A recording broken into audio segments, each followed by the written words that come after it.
এই কি সমস্যা তোমার? বেয়াদবের মতো তুমি আমার সামনে আমার বাবার ভাই আমার বোনকে ছুঁড়ে মারতেছো। জামাই, এটা কি ধরনের বেয়াদবি? আমি আপনাদের বাপ ছেলে দুইজনকেই আইনের আওতায় নেব।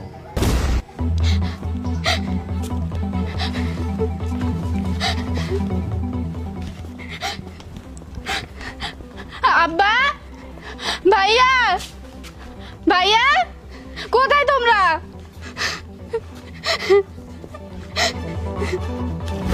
যা।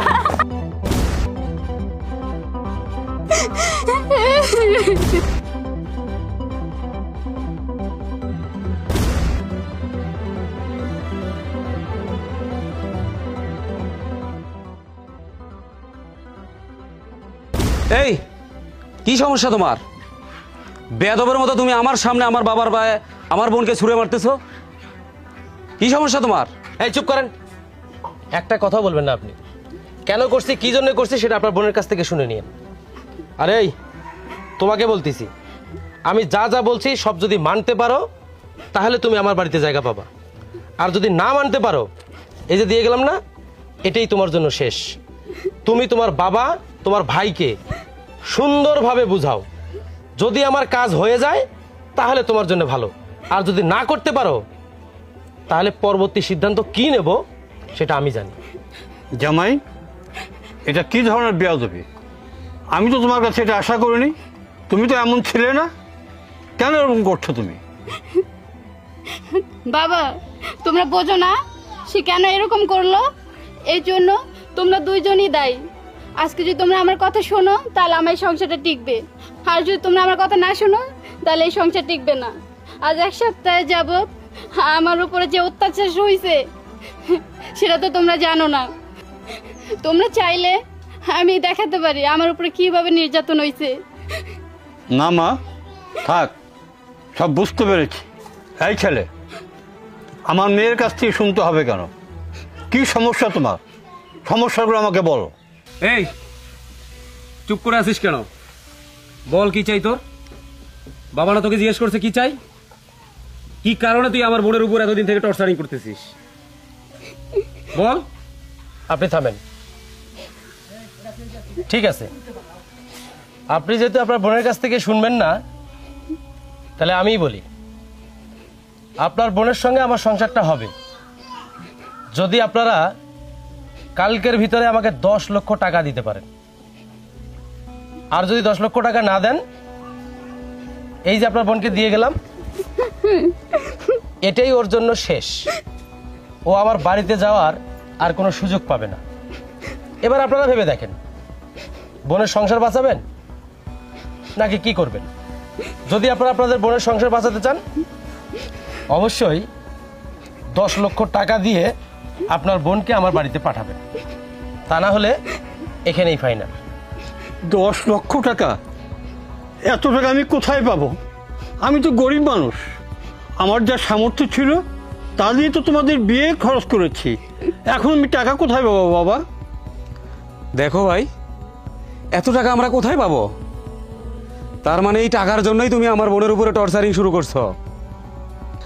যদি এরকমটাই হতে থাকে তাহলে কিন্তু আমরা আইনি ব্যবস্থা নিতে বাধ্য থাকবো। এই থামেন, আপনি কোন আইনের কথা বলেন? কোন আইনের ভয় দেখেন আপনি আমাকে?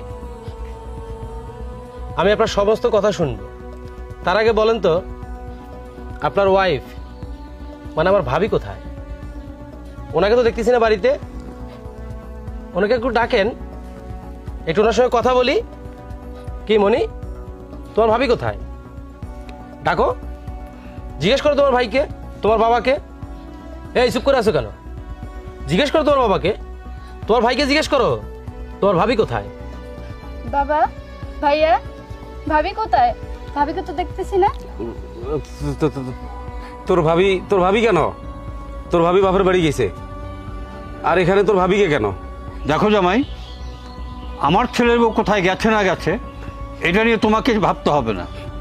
আমার প্রশ্ন হলো, তোমাদের বিয়ের এতদিন পরে যৌতুকের জন্য আমার মেয়ের উপর এত টর্চার কেন?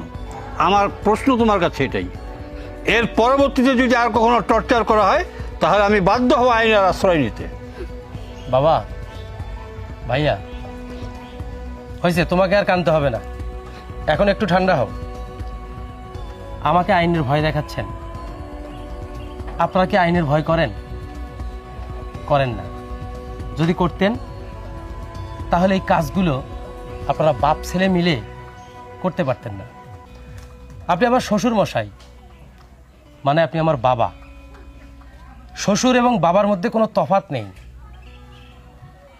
একজন ছেলে যখন কোনো বাড়িতে বিয়ে করে তখন ওই বাড়ির সঙ্গে তার একটা আত্মার আত্মীয় জোড়া হয়ে যায়।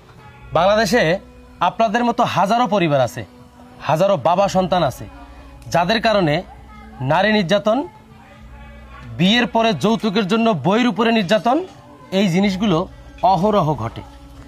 ভাই আপনি কি মনে করছেন আমি কোনো কিছু না জেনে আসছি এখানে? না। আপনার বোন এতক্ষণ যে আপনার সঙ্গে কান্না করছে না, এটা ছিল ওর আর আমার সাজানো একটা প্ল্যান। এটা কেন করছি জানেন? আজ থেকে 1 সপ্তাহ আগে ঠিক এইভাবেই আপনি আপনার বউকে আপনার বাড়ি থেকে বের করে দিয়েছেন, দিয়ে বলছেন কি, বাবার বাড়ি থেকে যদি 5 লক্ষ টাকা আনতে পারিস তাহলে তোকে দিয়ে আমি সংসার করব, না হলে করব না। কেন, বিয়ের সময় কি আপনাকে যৌতুক দেয় নাই আপনার শ্বশুরবাড়ি থেকে? যদিও যৌতুকটা বৈধ নয়, এই অবৈধ জিনিসটা নিয়েই কিন্তু মানুষের অনেক ধরনের গুঞ্জন থাকে। কই, সেটা দেওয়ার পরে আবার কিসের টাকা চান আপনি? কিসের টাকা চান? আমি আজকে আপনার বোনের গায়ে হাত তুলছি, আপনার খুব জ্বলছে। আপনার বউটাও তো কারো না কারো বোন, আপনার বউটাও তো কারো না কারো সন্তান, আপনার বউটাও তো কারো না কারো কলিজার ধন। তাহলে তার গায়ে যখন হাত দেন তার পরিবারের কি খারাপ লাগে না? শোনেন ভাই, আমরা বাংলাদেশি, আমাদের রক্তের মধ্যেই ভেজালে ভরপুর, আমরা চাইলেই ভালো কাজ করতে পারি না। মনি, তোমাকে আমি বলছিলাম না যে তোমার ভাই তোমার ভাবির সাথে কতটা নির্মম নির্যাতন করে বাড়ি থেকে বের করে দিছে? হ্যাঁ, তুমি তো নিজে গিয়ে শুনে আসছো ওখানে। এবার তুমি বলো, আমি যদি তোমার কাছ থেকে 10 লক্ষ টাকা দাবি করে থাকি, এই সংসার থেকে দাবি করে থাকি, আমি কি অন্যায় করছি? না। আমি অন্যায় করি নাই। বাবা, আপনার কাছে আমি ক্ষমা চাচ্ছি আজকের এই ব্যবহারটার জন্য। এটা আমার উচিত হয়নি আপনার সাথে এই ব্যবহারটা করার, কিন্তু আপনাদের মতো বাবাদেরকে এইভাবে আঙ্গুল তুলে না দেখিয়ে দিলে আপনারা বুঝবেন না যে সংসার কি জিনিস, সমাজ কি জিনিস, বাস্তবতা কি জিনিস। আপনি তো বাবা, এটা আপনার মেয়ে, আপনার ছেলের বউটাকে আপনি মেয়ে ভাবতে পারেন না? পারেন না কেন? ও, আপনি যেটাকে জন্ম দিয়েছেন সেটাই আপনার মেয়ে, আর আরেক বাবা জন্ম দিয়ে সেই মেয়েকে আপনার বাড়িতে পাঠাইছে, তার কোনো কদর নাই? কোনো মেয়ে কোনো সংসারে এমনি এমনি আসে না, তাকে আনতে হয় শরীয়ত মতো, রাষ্ট্রীয় মতো নিয়ম কানুন মেনে তাকে নিয়ে আসতে হয়। তাহলে বিবাহ হওয়ার পরে এত কিসের মানে সমস্যা বুঝি না আমি। আজকে আপনাদের সামনে যেটা করছি না, এটা আমাদের সাজানো ঘটনা। আপনাকে বলছি, একটু আগে আপনি বললেন না যে আমি যদি আপনার বোনকে যদি সসম্মানে যদি না নিয়ে যাই আপনি আমার কাছে আইনের আশ্রয় নেবেন। এই আমি বলছি, আপনি যদি কালকের মধ্যে ভাবিকে বাড়িতে না নিয়ে আসেন, আমি আপনাদের বাপ ছেলে দুইজনকেই আইনের আওতায় নেব। এই সমাজের একটা বড় সমস্যা কি জানেন? আমরা অন্যায় করি কিন্তু অন্যায়কারীকে কখনো দমন করার চেষ্টা করি না। আপনি নিজে ভালো হন না, তারপর না আরেকজনের দোষ ধরবেন। আপনি বললেন না যে আমি তো তোমার বিয়েতে সাধ্য মতো যা পারছে দিছি। আমি কি আপনার মেয়েকে বিয়ে করার জন্য যৌতুক নিয়েছিলাম? নেইনি। কেন নেইনি জানেন? আমার পরিবার আমাকে সেই শিক্ষাটা দেয় নাই। যৌতুক নেওয়া এবং যৌতুক দেওয়া দুটাই সমান অপরাধ, আর আমি জেনে শুনে তো অপরাধ করতে পারি না। কিন্তু আপনার ছেলেকে যৌতুক নিয়ে বিয়েও করাইছেন এবং সেই বউকে দিনের পর দিন দুইজনে মানসিক টর্চার করে বাড়ি থেকে বের করে দিয়েছেন। এই কাজটা আপনি ঠিক করেন নাই বাবা। মনি, জি। চলো, এখানে আমরা থাকার জন্য আসি নাই। আর তুমি এটা নিশ্চিত থাকতে পারো, যতদিন আমার শ্বাস আছে ততদিন অন্তত তোমার ইজ্জতের ক্ষতি হোক এটা আমি চাইবো না। এই বাড়িতে আমরা মেহমান, প্রত্যেকটা শ্বশুরবাড়ি হচ্ছে জামাইয়ের জন্য মেহমান। প্রত্যেকটা মেয়ের জামাই চিন্তা করে শ্বশুরবাড়ি যাব, 2-4 দিন আনন্দ ফুর্তি করব, কাটাবো, চলে যাব। সেখানে আপনারা প্রতিদ্বন্দ্বী বানাইছেন, ব্যবসায়িক একটা পলিসি তৈরি করছেন।